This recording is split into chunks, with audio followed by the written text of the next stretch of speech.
at BCC. We're here at Bicycle Face where Nate Cornelius is going to fill us in on the pros and cons of tubeless tires. Hi everyone, like Gail said, I'm Nate at Bicycle Face here. I'm going to kind of go over some of the components that make up a tubeless setup on the road, as well as some pros and cons that you may experience with the setup. First and foremost, you need a tubeless tire. The tire actually has to have a special bead on there, so you can't just set up any road tire tubeless because of the high pressures. You just blow it off the rim. You need a tubeless compatible rim. You need sealant, preferably a high PSI sealant with some filament in there to help seal up the tire, something like the rapid air sealant.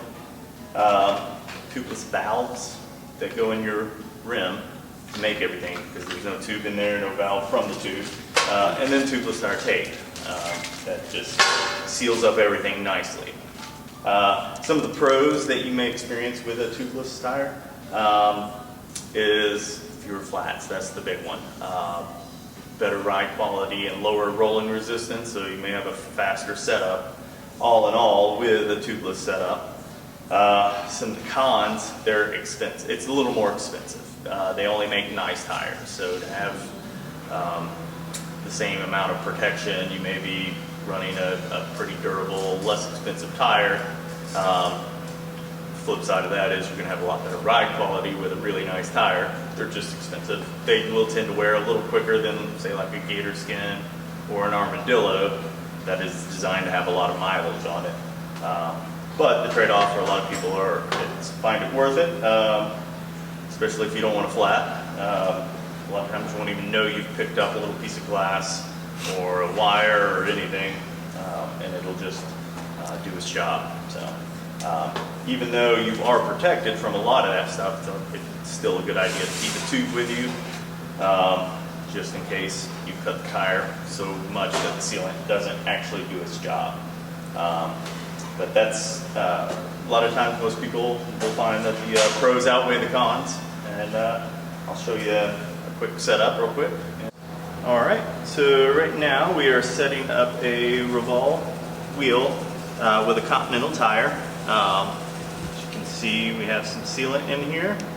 We have the rim tape and the valve. So it's essentially the same as putting on a tube tire without the tube, but you want to make sure you don't lose your sealant, and then I'll go over a couple of different ways you can add sealant after the fact. I just wanted you to see the sealant. Typically for a road tire, an ounce or two of sealant is enough to make the system work. It will dry out over time and you'll want to add it. So I'll show you ways to add it once we get the bead on. All the way around.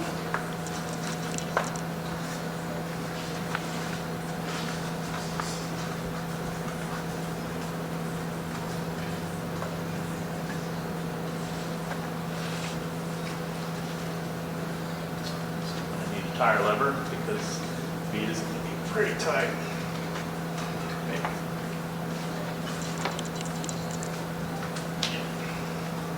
Beads are designed not to stretch. Gotcha.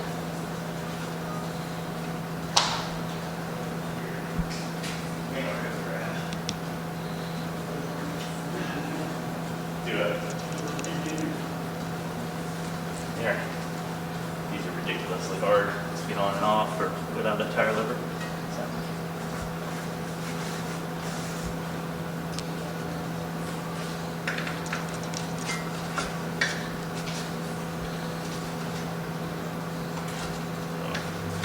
Really small bites to work the tire up over, and she's on. If we're lucky, she'll pump right up with a full pump without having to remove the valve. There's a few tricks that we have to do here at the shop if we get one that's a little stubborn. But we'll give this a shot and see. A lot of times if it's got a good interface and a good high quality rim that's designed for it, it will seal right up and it's not a hassle.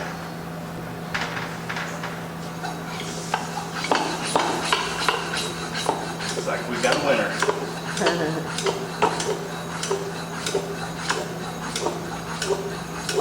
And the air pressure has to do with the rim tire combination? Yeah, so you can run a little lower pressure than, say, a tube setup.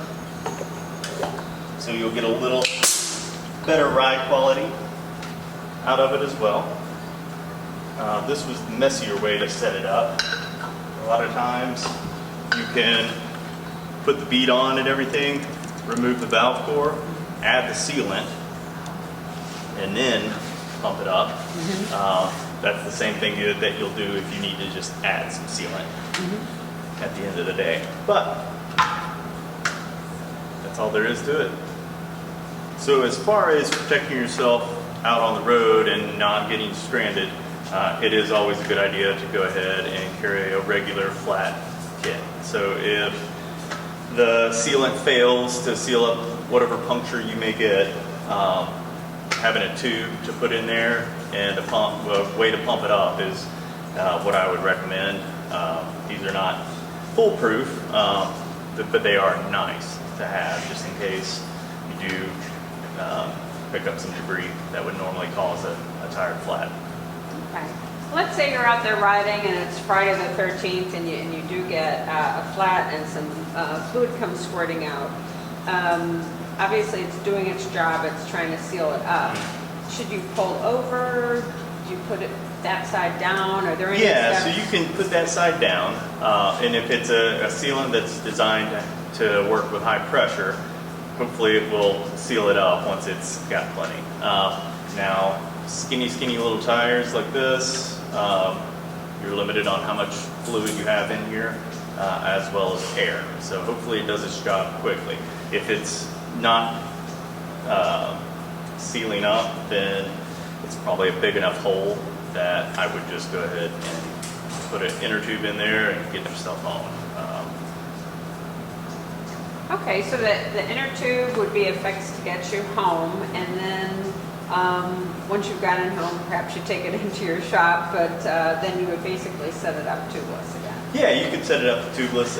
It's possible you may be able to salvage the tire just depending on how big the hole is, or you may just be ready for a new tire. So a couple of different things you may run into depending on the manufacturer are these hookless rims. They will have a lower pressure range typically because they don't have a traditional bead hook that holds it in. These Revolves actually have the bead hook, so they'll have a pressure range similar to what you're used to, 100 psi or over. I think the max psi on this tire is 109 psi. It's going to be significantly lower on some of the other rims out there that are hookless, which that's very popular with mountain bikes currently, and you're seeing it more and more on road. So I think they're more for a larger volume tire on the road or a gravel tire. With a skinnier tire like a 25 or 28 makes me nervous, but they may hold up just fine.